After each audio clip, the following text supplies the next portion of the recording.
আসসালামু আলাইকুম। আজকে আমি দেখাবো আমার দেশি হাঁসের ডিম যে ইনকিউবেটর মেশিন দিয়েছিলাম, সেই ইনকিউবেটর মেশিনে দেশি হাঁসের বাচ্চাগুলো ফুটেছে। সেই বাচ্চাগুলো আজকে 2 দিন বয়স। মেশিনের ভিতরে হ্যাচিং করতেছে বর্তমানে। এখনও মোট 18 পিস ডিম দিয়েছিলাম। 18 পিস ডিমের 20 পিস ডিম দিয়েছিলাম। 20 পিসের মধ্যে 2 পিস ডিম ব্লাড আসে নাই, বাকি 18 পিস ব্লাড ছিল। 18 পিসেই বাচ্চা ফুটছে। মাশাআল্লাহ, আলহামদুলিল্লাহ। কত সুন্দর সুন্দর কালারফুল বেবি। এই তোরা কি করো?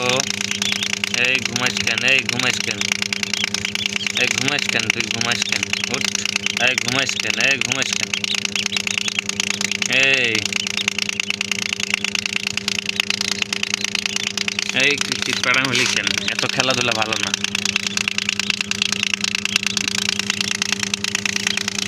উঠ উঠ উঠ উঠ।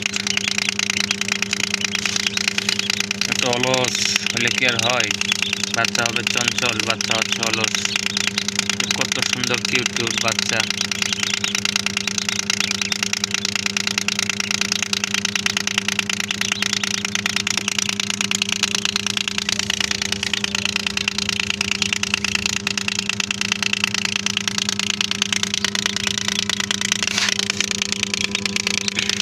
সাদা বাচ্চা হয়েছে আলহামদুলিল্লাহ।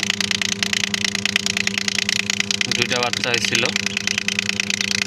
2টা বাচ্চার মধ্যে একটা বাচ্চা একটু অসুস্থ। একটু সুস্থ বলতে জানি না কি বা কোন কারণে বাচ্চাটা 2 পায়ে ভর দিতে পারতেছে না। সম্ভবত ডিমটা একটু ফুটতে লেট হয়েছিল, সেই কারণে একটু ধকল পাইছে হয়তো বা। তাছাড়া সব ঠিক আছে, খাওয়া দাওয়া ধীরে ধীরে সুস্থ হচ্ছে যদিও। এই আরেকটা বাচ্চা কত সুন্দর কিউট, একদম অরিজিনাল দেশি হাঁসের বাচ্চা।